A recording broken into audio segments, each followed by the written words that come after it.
Welcome to the Big Four Accounting Firms podcast, brought to you by big4accountingfirms.com and the Big Four Accounting Firms YouTube channel. Now we have a couple of news stories today. The first one is dealing with Deloitte. Deloitte is offering a new consulting service called Reboot. This offering will help Deloitte advise their clients on how to reopen their business and how to involve and interact with their employees. And the offering is said to be employee-centric and help organizations manage health, safety, and financial concerns. Three main components to Deloitte's Reboot offering are 1. Workforce Reboot Analytics, 2. My Path to Work, and 3. GovConnect. And the Workforce Reboot Analytics is basically helping their clients understand when to open physical sites. And it's an analytics platform, and I guess Deloitte is going to use analytics to help companies understand when they should reopen.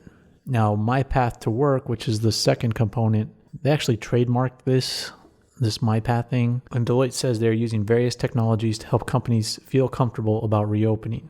And the last component, which is GovConnect, this offering is for their government clients.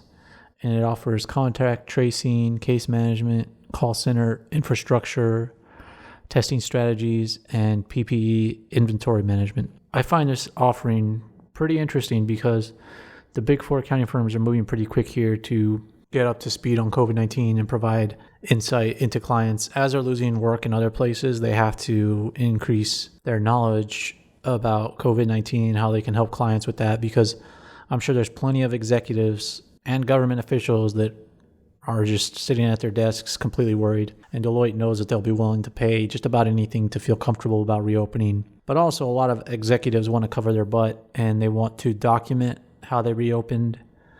And they don't want to do that themselves, and they don't have the employees to do that. So they're going to hire Deloitte to do that.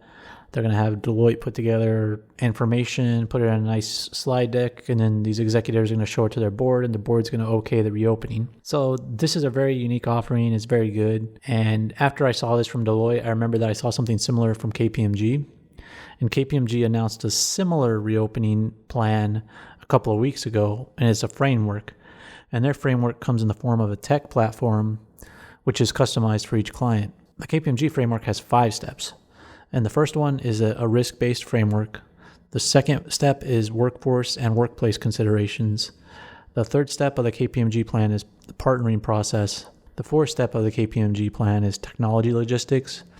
And the fifth step is program governance. Now, the risk-based framework is said to help clients evaluate risk based on analytics, similar to what we heard about Deloitte. The second step, which is workforce and workplace consideration, helps companies to develop guidelines for things like social distancing. It'll also help their clients understand employment and health privacy concerns. And the third step, the partnering process, is where KPMG can help companies deliver supplies to keep employees safe. And companies will also need to partner with health advisors, and KPMG will help with that. The fourth step is technology logistics. And KPMG notes that companies will need to change their technology as they reopen. Companies will need to contact trace, monitor employees, and establish workplace processes such as monitoring entrance and exits. That sounds like a little bit big brothery to me, but who knows? I guess the Big Four are going to help all these companies just keep a super close eye on their employees. And lastly, program governance. This will help clients manage their governance process and make quick decisions over their reopening programs. We see from these two news stories that KPMG and Deloitte are quickly jumping into offering a consulting service to their clients related to reopening their businesses.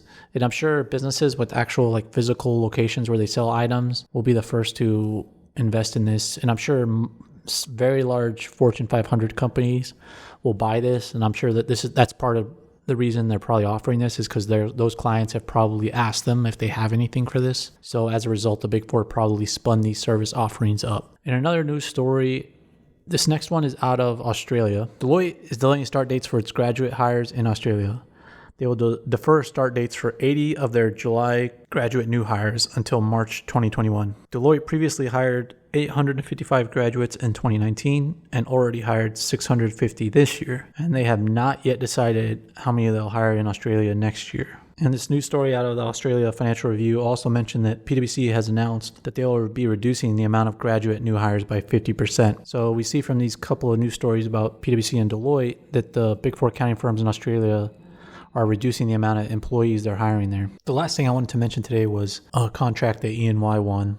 Ernst & Young has won a $93 million contract in the United States to help the U.S. Army audit its financial statements. Now, it's a pretty big contract and a good win for Ernst & Young. And this contract is bigger than what E&Y has won in the past because they will be performing a number of services other than just auditing financials. They will be auditing, but they'll also be providing infrastructure support to the Army's General Fund financial statement audit. They will also be developing and implementing solutions to control gaps in the Army business processes. They will also monitor and validate corrective actions to this financial system, and they will also provide education and training. So that's pretty good news for Ernst & Young. And those are the Big Four news stories today. To stay up to date, make sure to subscribe to this podcast and Big Four Accounting Firm's YouTube channel. Thanks for listening.